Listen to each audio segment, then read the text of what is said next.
अस्सलामुअलैकुम वरहमतुल्लाहि वबरकातुहू। आज 8 मई है और तकरीबन इस वक्त 1:15 का वक्त है। आज जब मैं इस वक्त आपसे बात कर रहा हूँ, ये बहुत क्रूशल लम्हात हैं तारीख़ पाकिस्तान के हवाले से, तारीख़ बर्रसग़ीर के हवाले से और हमारी आने वाली नस्लों की किस्मतों के हवाले से। आज का वीलॉग हम 3 पॉइंट्स के ऊपर हम डिस्कस करेंगे। पहला तो जैसे आप सारी आज तक देख रहे हैं, मुख्तलिफ व्लॉग्स देख रहे हैं या जो इन्फॉर्मेशन आपके पास आ रही है उसमें बार बार एक लफ्ज़ आ रहा है राफ़ेल। ये राफ़ेल है क्या, कहाँ से आया और क्या इस बैकग्राउंड क्या है। फिर राफ़ेल के साथ जो दूसरा जिक्र हो रहा है वो हो रहा है मेटेओर मिज़ाइल का। ये मेटेओर मिज़ाइल क्या है या PL-15 मिज़ाइल क्या है या बियॉन्ड विजुअल रेंज या BVR मिज़ाइल हम किसे कहते हैं, ताकि आपको थोड़ा सा बैकग्राउंड का पता लगे कि बार बार एक ही बात हो रही है हर सब मीडिया के ऊपर, लेकिन क्योंकि आम जो हमारे लोग हैं वो इस बारे में नहीं जानते हैं, तो मैंने कहा चलिए इस बारे में थोड़ा सा आपको आगाह कर देते हैं। और तीसरा हमारा जो आज का टॉपिक होगा वो हम आज आपसे बात करेंगे कि इंडियन एयरफोर्स को बलि का बकरा बनाया किसने। हम इंशाल्लाह ये अपने तीसरे टॉपिक में इस पर बात करेंगे। इंडियन एयरफोर्स को बलि का बकरा किसने बनाया। चलिए हम अपना स्टार्ट करते हैं राफ़ेल से। राफ़ेल आप जानते हैं ये फ्रेंच लफ्ज़, इसके 2 मतलब लिए जाते हैं। गस्ट ऑफ एयर भी लिया जाता है या गस्ट ऑफ विंड भी इसे कहा जाता है, तेज़ हवा का झोंका, क्योंकि इसकी स्पीड आप जानते हैं बहुत अच्छी स्पीड है इसकी, या इसको बर्स्ट ऑफ फायर भी कहते हैं।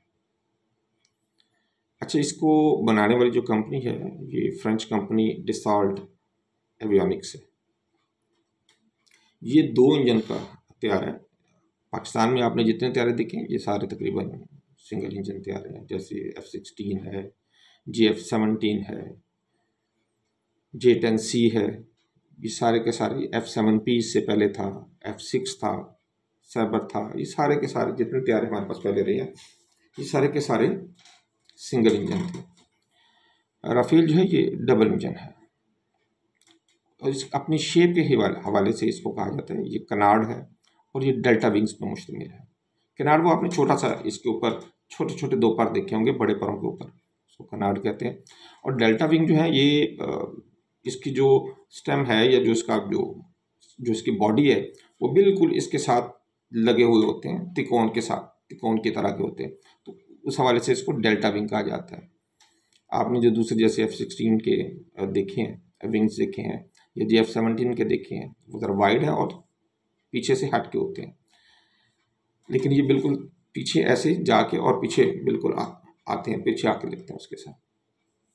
अच्छा, ये मल्टी रोल एक एयरक्राफ्ट है। मल्टी रोल से मुराद ये है कि इसके मुख्तलिफ किस्म के इसके यूजेज हैं, जैसे एयर सुपरमेसी के लिए इसे इस्तेमाल किया जाता है और ये इंट्रोडक्शन के लिए इस्तेमाल किया जाता है, जैसे मतलब कोई दूसरे मुल्क का तैयारा आया तो उसको रोकने के लिए, और इसी तरह एरियल रिकॉनेसेंस के लिए यानी कि जासूसी के लिए भी इस्तेमाल किया जाता है, मुआयने और आप कह लें कि नज़र रखने के लिए भी इस्तेमाल किया जाता है। अच्छा, इसका ग्राउंड सपोर्ट के लिए इस्तेमाल भी है और इन डेप्थ स्ट्राइक्स के लिए भी है, और इसी तरह इसका जो नेवल वर्जन्स हैं उसमें इसका रोल एंटी शिप भी है। ये बड़ा अच्छा सा रोल है और इस तरह ये न्यूक्लियर वेपन्स जो है वो उनको भी कैरी कर सकता है। अच्छा, इसकी जो पहली फ्लाइट हुई थी वो हुई थी 4 जुलाई 1986 को, और राफ़ेल C जो इनका मॉडल आया वो 19 मई 1991 को आया था, जबकि इसको इंट्रोड्यूस करवाया गया फ्रेंच एयरफोर्स में ये 18 मई 2001 को। बहुत सारे ममालिक इसके ख़रीदार हैं और ये इस्तेमाल भी हो रहा है क्योंकि बड़ा अच्छा तैयारा है और बड़ी अच्छी टेक्नोलॉजी इसमें इस्तेमाल की गई है। तो ये फ्रेंच तैयारा है, ये ज़ाहिर है फ्रांस को तो इस्तेमाल कर रहे हैं, उसके साथ साथ इजिप्ट इस्तेमाल कर रहे हैं, कतर इस्तेमाल कर रहे हैं, इंडिया इस्तेमाल कर रहा है, क्रोएशिया इस्तेमाल कर रहा है, सर्बिया इसका इस्तेमाल कर रहा है, इंडोनेशिया के इस्तेमाल में, और इसी तरह मुत्तहिदा अरब अमारात यानी कि यूएई के इस्तेमाल में भी है। आज तक इसके 299 बन चुके हैं तैयारे, और जो कि इस्तेमाल में भी हैं। तो 2024 दिसंबर तक तो ये 299 थे, लेकिन 7 मई 2025 को आप इसमें से 3 कम कर लें, हाँ 3 कम कर लें इसमें से, तो ये 296 रह गए हैं। और अगर इंडिया की ऐसे ही मेहरबानियाँ पाकिस्तान पर जारी रहीं तो उम्मीद है कि बाकी 33 भी आपको हफ्ते 10 दिनों में, या शायद इससे पहले हफ्ते 10 दिन तो खैर ज़रा बात है, शायद 8-10 घंटों में, आने वाले घंटों में अगर को मुठभेड़ होती है तो शायद बाकी 33 भी ये हम दाएं बाएं गिरा के तो फ्रांस के लिए थोड़ा आसानी कर देंगे, ताकि गिनती उनको आसानी हो। अच्छा, इसके साथ साथ जो दूसरा बहुत जिसका जिक्र हुआ वो था मेटेओर मिसाइल, जो कि राफेल में इस्तेमाल किया जाता है। मेटेओर मिसाइल एक बड़ा अच्छा मिसाइल है।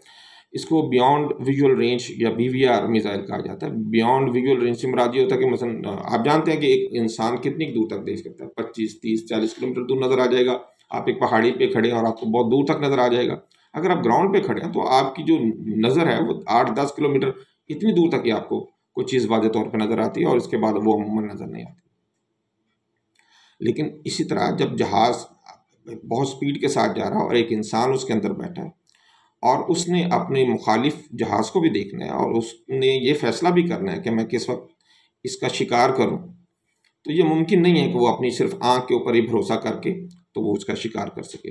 तो इसके लिए अब बियॉन्ड विजुअल रेंज हथियार आ गए। पहले पाकिस्तान के पास जो ये बियॉन्ड विजुअल रेंज हथियार था, JF-17 में जो हम मिसाइल इस्तेमाल कर रहे थे, उसकी रेंज 45-50 किलोमीटर के राउंड अबाउट थी। यह बड़ी हद है। अगर हम उसको ज़्यादा अल्टीट्यूड पे लेके जाते तो उस सूरत में हमें वो 75 किलोमीटर तक भी देते। लेकिन जो मेटेओर था राफेल में जो इस्तेमाल होता है मिसाइल, इसकी रेंज 120 से 200 किलोमीटर, जी काफ़ी बड़ी रेंज है। और इसी वजह से इनकी आपने कुलकारियाँ बड़ी सुनी होंगी और बड़े चहक रहे थे, हम राफेल ले ले भाई, राफेल आ गया, राफेल आपका ज़मीन पे ले आया आप सबको भी, और बेचारे फ्रांस को भी। फ्रांस का क्या कसूर था भाई, उसको भी जलील करवा दिया आपने। चले, जो आपके साथ मिलेगा फिर जलील तो होगा। अब हमने कब कहा था फ्रांस को कि वो आपके साथ चले? अब उसकी मर्जी है, वो जलील होना चाहता है हो, बिस्मिल्लाह, हमें तो कोई एतराज़ नहीं है। अच्छा, मेटेओर मिसाइल की हम जब बात कर रहे थे तो ये 120 से, जैसे मैंने कहा, 200 किलोमीटर रेंज है। तो ये देखें 80 किलोमीटर का इसमें फ़र्क भी है। लेकिन ये फ़र्क क्या कहाँ पड़ता है? ये डिपेंड करता है कि लॉन्च की कंडीशंस क्या हैं, मौसम कैसा है उस वक्त, और जो फायर कर रहा है जहाज़ उसका एल्टीट्यूड यानी कि ऊंचाई कितनी है, ज़मीन से, सतह समंदर से उसकी ऊंचाई कितनी है, उसका टारगेट उससे कितनी दूर है, या वो हाइट पे है और ये नीचे है, या ये नीचे है, ये ऊपर है और वो नीचे है। इस तरह उस वक्त के डायनामिक्स क्या हैं। और जैसे मैंने पहले बात की, एल्टीट्यूड, जितना हाई एल्टीट्यूड होता है, ये जो बियॉन्ड विजुअल रेंज मिसाइल्स हैं, इनकी रेंज फिर बढ़ जाती है। यानी कि हाई एल्टीट्यूड पे अगर आपका जहाज़ है और आपने किसी ऐसे जहाज़ को निशाना बनाना है जो ज़रा लो एल्टीट्यूड पे है, तो उस सूरत में ज़्यादा रेंज आपको मिल जाती है। इसके मुकाबले में PL-15 का आपने नाम सुना होगा। PL-15 में असल में 2 आते हैं, वर्जन्स आते हैं। एक PL-15 है जो चाइना अपने लिए बनाता है, उसकी रेंज तो भाई 200 से 300 किलोमीटर है। और एक एक्सपोर्ट वर्जन है। अब एक्सपोर्ट वर्जन तो उसने सिर्फ पाकिस्तान को ही दिया है। कहा जाता है कि उसका एक्सपोर्ट वर्जन जो है वो 145 किलोमीटर की रेंज का है। लेकिन इसके साथ साथ ये भी कहा जा रहा है, और जो हमें ठीक भी लग रहा है, उसकी वजह यह है कि जो अभी हमने 5 जो इनके तैयारे गिराए हैं, तो वो मेरा ख्याल है वो 200 से 300 किलोमीटर वाली रेंज में है। जो PL-15 इनका डोमेस्टिक जो अपना है वो 200 से 300 किलोमीटर रेंज का है, और जो ये एक्सपोर्ट वर्जन जो देते हैं वो 145 किलोमीटर का है। लेकिन कहा जा रहा है कि इस मरतबा चाइना ने एक्सपोर्ट वर्जन की जगह पाकिस्तान को अपना जो डोमेस्टिक यूज़ में है वही वेपन दिया है, ताकि ज़्यादा अच्छे तरीके से बनिए की ठुकाई की जा सके। अल्हम्दुलिल्लाह हमारे बच्चों ने उसका इस्तेमाल भी बहुत शानदार किया है। वेल डन मेरे बच्चों, वेल डन, शाबाश। अच्छा, हम इससे आगे चलते हैं। इसकी स्पीड कितनी है? मेटेओर मिसाइल की स्पीड जो है वो 4.5 मैक है, यानी कि आवाज़ की रफ्तार से 4.5 गुना ज़्यादा स्पीड के साथ ये ट्रैवल करता है। इसकी एक बड़ी खूबी है कि ये शुरू से लेकर आखिर तक अपनी स्पीड को मेंटेन रखता है। यही वजह है कि एक चीज़ जिसको हम NZE कहते हैं, NEZ कहते हैं, यानी कि नो एस्केप जोन जो है वो इसमें लॉन्गर है और ये बाकी मिसाइल्स की निस्बत ज़्यादा अच्छी कारकर्दगी दिखाते हैं। ऑन दी अदर हैंड जब हम PL-15 की बात करते हैं तो वो शुरू में तो उसकी जो स्पीड है वो 5 मैक तक जाती है, यानी कि वो इससे ज़्यादा स्पीड में है। लेकिन जैसे जैसे इसकी टर्मिनल एंड आता जाता है, जैसे जैसे इसका थर्मल एंड आता है, यानी कि इसकी आखिरी स्टेज जब आती है या ज़्यादा दूर हो आपसे, 100 किलोमीटर से ज़्यादा आपका जो प्रे या आपका शिकार हो, तो उस सूरत में इसकी रफ्तार 5 मैक से कम भी हो जाती है। लेकिन क्योंकि इसकी 5 मैक होती है तो अमूमन जो आजकल जो कॉम्बैट चल रहा है, जो पाकिस्तान और इंडिया का आपस में जो मुठभेड़ होती है, मेरा नहीं ख्याल कि 100 किलोमीटर से ज़्यादा ये को हमसे दूर होते हैं, क्योंकि हम तो बहुत करीब करीब पाए जाते हैं। वो बेचारा वो भी अम्बाला से उड़ेगा, पठानकोट से उड़ेगा, जहाँ से भी उड़ेगा, श्रीनगर से उड़ेगा, हमारी नज़र में आ जाएगा और वो 100 किलोमीटर से ज़्यादा नहीं होगा। ज़्यादा होगा तो हम उसके पास चले जाएंगे, प्यार मोहब्बत तो फिर हमने करना ही है ना उसके साथ। अच्छा, इसके साथ फिर हम जब बात करते हैं गाइडेंस और टारगेटिंग की, तो इसमें एक्टिव रडार होमिंग जो है वो AESA रडार की टेक्नोलॉजी इस्तेमाल होती है। PL-15 में भी वही है और इसमें भी वही है, इसमें कोई इतना फ़र्क नहीं है। अच्छा, ये जो इसमें जो देखा गया ट्विन या आप कह लें कि 2 वे डाटा लिंकिंग इसमें होती है, यानी कि इसको एवेक्स के साथ भी कंट्रोल किया जा सकता है, जैसे पाकिस्तान के साथ एवेक्स है। ये वो तैयारी होते हैं जो कि पीछे हट के आपको सपोर्ट कर रहे होते हैं, जंगी तैयारों को सपोर्ट कर रहे होते हैं, ताकि उनको अहदाफ के तयन में भी आसानी हो। और जैसे अगर ये BVR मिसाइल फायर किया जाता है तो वो इनको मॉनिटर भी करते हैं ताकि ये अपने हदफ तक जाएं और अपना हदफ इनसे चूक ना जाए। तो ये एवेक्स के साथ भी लिंक हो जाते हैं, मेटोर भी हो जाता है, PL-15 भी हो जाता है। और ये जिस एयरक्राफ्ट से इसको लॉन्च किया गया है ये उसकी मॉनिटरिंग में भी रहते हैं। तो इसका मतलब ये दोनों के साथ लिंक रहते हैं, किसी एक के साथ भी आप इसको मॉनिटर करके इस्तेमाल कर सकते हैं, दोनों के साथ भी कर सकते हैं। जो इस वक्त इसका इस्तेमाल है मेटोर मिसाइल का, वो न सिर्फ ये कि फ्रेंच राफेल में हो रहा है, बल्कि इसके साथ साथ F-35 में भी हो रहा है, यूरो टाइफोन में भी हो रहा है, ग्रिपन में भी हो रहा है। और अगर हम PL-15 की बात करें तो वो JF-17 जो हमारा नया वर्जन है उसमें भी हो रहा है, J-10C में भी हो रहा है, J-16 में भी हो रहा है और J-20 में भी हो रहा है। और सॉलिड फ्यूल इसमें मोटर इस्तेमाल की जाती है दोनों में। अच्छा, इसको हम स्टैंड ऑफ तो नहीं कहते, ये BVR मिसाइल्स में ही आता है। हाँ, आपने इस आजकल एक और जो टर्म सुनी है वो आपने सुनी होगी, मैंने कहा चलिए ये भी साथ में ऐड कर लें, स्टैंड ऑफ वेपन्स की बात। जैसे इन्होंने हमारे ऊपर हमला किया है, वो हमला करने का तरीका क्या होता है? स्टैंड ऑफ वेपन ये होते हैं कि मसलन आपने एक इतनी दूर से आपने अपने हदफ को जो ज़मीन के ऊपर है फ़ज़ा से उसको निशाना बनाया है, यानी कि आपके एयरक्राफ्ट में एक मिसाइल है और वो आपने 100 से 150 किलोमीटर दूर आपने फायर किया है। आप उसको गाइड भी कर रहे हैं, लेकिन आप अपने हदफ से 100-150 किलोमीटर दूर से ही वो फायर कर देते हैं और उसको मॉनिटर करते हुए हदफ तक पहुंचाते हैं। इनको हम स्टैंड ऑफ वेपन्स कहते हैं। स्टैंड ऑफ वेपन इसलिए कहते हैं कि हम खुद तो इतनी दूर हैं ताकि हमारे ऊपर को डिफेंस के ऊपर आके को हमला ना कर दे। तो इन्होंने भी यही किया था कि अपनी हद में रहते हुए ये इन्होंने जो हमला किया है ये तकरीबन 50-60 किलोमीटर अपनी हद में रहते हुए इन्होंने फायर किया पाकिस्तानी हदूद के अंदर। और यही वजह है कि हम इन मिसाइलों को रोक भी नहीं सके। वहीं से इन्होंने किया और इन्होंने निशाना लिया। इसमें कोई शक नहीं है कि इनके अक्सर निशाने ठीक लगे। ऐसा नहीं है कि इनके पास इक्विपमेंट अच्छा नहीं है, बस वो एक जो जुर्रत की बात होती है, जो एक हौसले की बात होती है। अब अगर 150 किलोमीटर दूर से भी आपको जल्दी पड़ी हुई है वापस जाने की, तो जाहिर है आपके 4-6 निशाने चूक ही जाएंगे। ऑन दी अदर हैंड अगर आप बड़े सुकून के साथ, दलेरी के साथ काम कर रहे हैं तो जाहिर है आप 100% अपनी एक्यूरेसी देंगे। लेकिन 100% आपको पता है इनको एक्यूरेसी नहीं मिली है, इन्होंने सिविलियंस जो हैं उनको भी निशाना बना दिया इस हवाले से।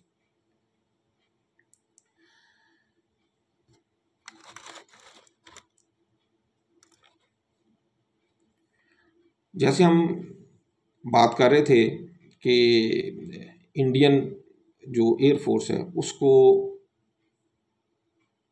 सॉरी ये मैं अभी जो आपको बता रहा था PL-15 के हवाले से मैं थोड़ा सा बता दूं कि PL-15 जो है ये पाकिस्तान ने इस्तेमाल किए और आप देखें इनका इस्तेमाल कितना शानदार किया। 70 के करीब, 70 से 80 के करीब जो है ये इंडियन तैयारे देखे गए थे जिन्होंने पाकिस्तान की हदूद में दाखिल होने की कोशिश की, या इन्होंने जब पाकिस्तानी तैयारे उड़े उनको काउंटर करने के लिए आए। पाकिस्तान की तरफ से मुख्तलिफ रिपोर्ट्स हैं, कुछ में यह है कि 27 हैं, कुछ में कहते हैं 30 हैं या 40 हैं, लेकिन 40 से ज़्यादा तो खैर किसी रिपोर्ट में भी नहीं आया। इसका मतलब है कि पाकिस्तान ने जो तैयारे उड़ाए वो 3 किस्म के थे, बहरहाल उसमें F-16 थे, उसमें JF-17 थे और J-10C थे। इनकी टोटल तादाद जो है वो तकरीबन 40 से कम ही थी या 40 तक थी, 27 से लेकर 40 तक थी। अब मसला ये है कि आप कम भी हैं, आपके पास तो चाइनीज़ टेक्नोलॉजी का मिसाइल है, लेकिन भाई आपके पास पायलट तो पाकिस्तानी है ना। और उन्होंने यहाँ पे ना सिर्फ ये कि अपनी महारत, अपनी प्रोफेशनलिज्म और अपनी दलेरी दिखाई है और उसके 2 बेनिफिट लिए। एक तो दुश्मन को जलील किया, मारा उसको, और साथ में अपने दोस्तों यानी चाइनीज़ की भी इज़्ज़त में इजाफा किया। और दूसरी तरफ देखें इंडियंस, उन्होंने स्टैंड ऑफ वेपन्स इस्तेमाल किए, दूर से ही फायर किया और उसके बाद भागने में इतनी जल्दी की कि पाकिस्तानी तैयारों ने उनको अपने निशाने पे लिया और उन भागते चोरों को में से 5 चोरों को ज़मीन बोस कर दिया। और ये PL-15 की मदद से किया। पाकिस्तान ने भी जो उनको फायर किया अपनी ही हदूद में से किया, उनके हाथ में नहीं गए और यहीं से फायर करके उनका कला कमा कर दिया और इसी पे आज वो रो भी रहे हैं। मसला ये है कि मानना नहीं है, मानते वो इसलिए नहीं है कि अब शर्मिंदगी है। पहले कहते थे कि राफेल आ जाए तो हम कुछ करेंगे, राफेल आ जाए तो राफेल को भाई फ़िलहाल तो मिर्चें लगा के रखो वहाँ पे और उसके साथ लीमू शीमू रखो, तो उसको गर्मियाँ हैं शायद आपको चले, बहरहाल हो सकता है कि ये इनका कोई ये ना हो कि कहीं को मजहबी निशानी हो और हम उसका मजाक उड़ाते रहें, छोड़ते हैं इस बात को। हम इधर आते हैं कि जी इंडियन एयरफोर्स को के साथ इन्होंने क्या हाथ किया। इंडियन एयरफोर्स के साथ भाई इन्होंने ये हाथ किया कि इंडियन मिलिट्री को पता था कि मार तो भाई बहुत पड़नी है, जलील हम बहुत ज़्यादा हो जाएंगे, तो उस जलालत से बचने के लिए इन्होंने क्या किया कि बलि का बकरा बना दिया है इन्होंने इंडियन एयरफोर्स को। इंडियन एयरफोर्स का बेचारा चीफ पहले ही चीख के कह रहा था, वो सिंह साहब हैं। अब वो सिंह साहब की को सुनता है वो तो फिर तो है ना, अब उस बेचारे की सुनी नहीं है। पहले वाइस एयर चीफ को इन्होंने निकाला, उसको देखते हुए चीफ साहब ने ये सोचा होगा कि चलो यार मरते क्या ना करते, कोशिश करते कि देख लेते हैं। उन्होंने 70 तैयारे भेज दिए, लेकिन उन्हें नहीं पता था कि इनके साथ हुआ क्या। और उनके साथ क्या हुआ वो इनकी 2 बहुत मेन टेलीविज़न है। एक तो दी हिंदू, इनका एक बहुत बड़ा नाम, उन्होंने कहा कि एक डाउन हो गया। पहले उन्होंने ट्वीट किया, जब आपको पता है उनकी आजकल गोदी मीडिया और उनकी मोदी सरकार बहुत सख्त है, बहुत सेंसर रखते हैं इन चीज़ों के ऊपर। जब उनकी तरफ सख्ती आई तो कुछ टाइम के बाद फिर उन्होंने डिलीट कर दिया है। बहरहाल दी हिंदू ने आज सुबह पहले ये बता दिया था कि एक तैयारा हमारा राफेल गिर गया। फिर उसके बाद गौरव सोमनाथ नहीं, गौरव सावनाथ करके कोई नाम है, सॉरी मैं जाहिर है हम इतने फ़िलहाल इनके साथ वाकफ़ नहीं है तो इसलिए थोड़ी सी हम मेरे से माजत कबूल करें। गौरव सावनाथ साहब जो हैं ये इंडिया टुडे के हैं और इन्होंने श्रीनगर बेस के ऊपर अपने टीवी पे दिखाया बिखरा हुआ मलबा राफेल तैयारों का।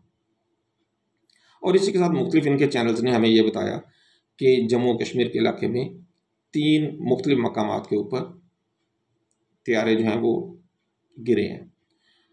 अब ये फ़िलहाल तो नहीं मान रहे, लेकिन राफेल कंपनी फ़िलहाल अपना डिसाल्ट एविएशन फ्रांस वो तो मान गई है, एक तैयारा तो मान गई है, बाकी 2 भी इंशाल्लाह भी थोड़ी देर में मान जाएंगे।